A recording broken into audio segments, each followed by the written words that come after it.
coverage of Major League Soccer. Today it's Sporting Kansas against Real Salt Lake. How you doing, guys? This is your old buddy Music Major coming to you live with another glorious MLS video. Guys, it's been too long since we've had an MLS video. This one is paying homage to the MLS Cup final between Real Salt Lake and Sporting Kansas City. Wow, I totally forgot what was happening. But guys, right off the bat, I'm going to level with you guys. I know it's been about 4 or 5 days since I've last put out a video. That's just because I've had some personal and some professional stuff going on lately. I had something happen to a friend of mine. I wasn't really emotionally right for that for a little bit, and then I've been real busy. I've just been traveling around town, and I've had a bunch of social functions. And honestly, a reason that I wanted to do this video is one of those reasons that I was gone. And it's MLS time, baby. It's, goodness, what are we into right now? Week 3 of the MLS season, guys. And holy mackerel, if you guys don't know anything about me in terms of soccer or football, I know I have a lot of European guys that watch this channel, but I am a huge soccer or football fan, as they say.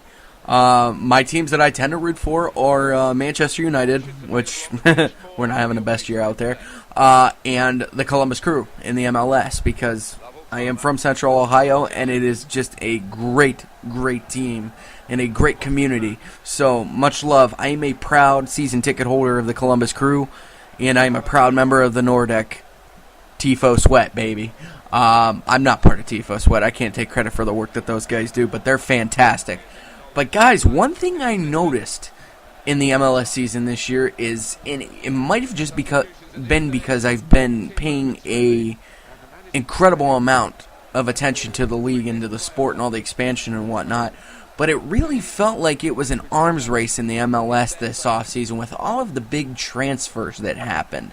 So the purpose of this video is to kind of talk about some of the big ones and what I think these guys are going to do in their new homes. And it's just amazing because you had so many names, the Eddie Johnsons of the world. You had Rosales move a little bit. I mean, you've had so many names just move around, and it's just the transfer window. It just seems like everybody just locked on and they said, here's money, guys, take it, we're going to spend it, and whatever it costs us to get a championship, we're going to get a championship. Which I'm kind of excited to see because it adds a lot of parity to the league now. But the big ones for us here, at least for my club, was the acquisition of Waylon Francis from a Costa Rican club, Herediano? I can't say that correct. But sporting director Greg Berhalter brought him in, and this kid is the real deal. I like how he goes above the field, runs the full length of the field, can play offense, can get back and play defense. He is just amazing. Seattle Sounder fan, Stephen Fry, I don't remember his name exactly, coming over from Toronto FC to give you guys a little bit of, shoring it up a little bit at the back end for you. That's a huge deal. He's a great goalie from what I've seen, even though I know Seattle won today, but he had a little bit of his troubles against his former club there. Mario Rosales moving from the Sounders to Chivas USA, which I don't know how that move's going to work out for him because Chivas is a bit in some trouble at the moment. But we'll see how they do on it. I think they might shore it up. Big one that hurt my team personally was the loss of Chad Marshall. I do agree with it now, though, now that I've seen these 2 weeks for the team.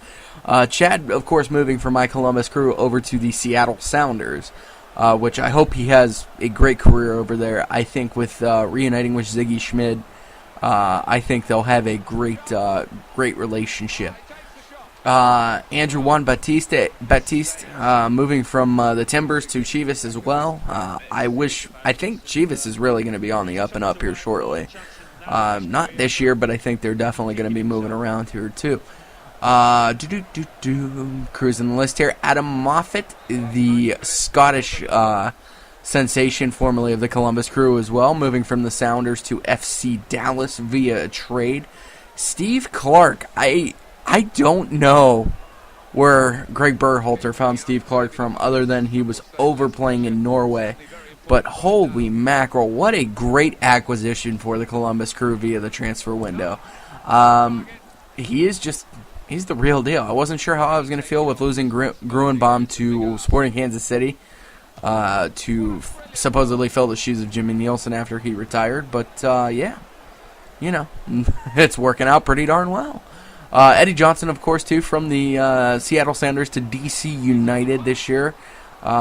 He, you know, just didn't get his paycheck there from the Sounders, supposedly. And Sounders fans, I'm kind of actually happy you got rid of him because he's, I don't believe all he's cracked up to be. But, hey, you know, there's a reason why I'm sitting here with the computer in front of my face rather than, you know, playing and whatnot. But, of course, the big ones that everybody talks about here is Jermaine Defoe coming over from Tottenham and Michael Bradley coming over from Roma, both to Toronto FC for gross amounts of money. I think Bradley came over for $10 million. Defoe is pretty much an undisclosed pick, but holy mackerel, that was excellent. Those guys are going to have a big year. I'm actually a little concerned about the Trillium Cup this year for us. And then rounding it out for us, guys, is Hector Jimenez and Michael Parkhurst. Those guys were great acquisitions for my team, as well as Giancarlo Gonzalez. I think that's how you say his name. But, guys, it's going to be a great year in the MLS. I appreciate you guys watching it. This is our last FIFA 14 Xbox 360 video. Everything else will be Xbox One from here on out, guys. So thanks for watching. Give it a thumbs up, comment, and subscribe.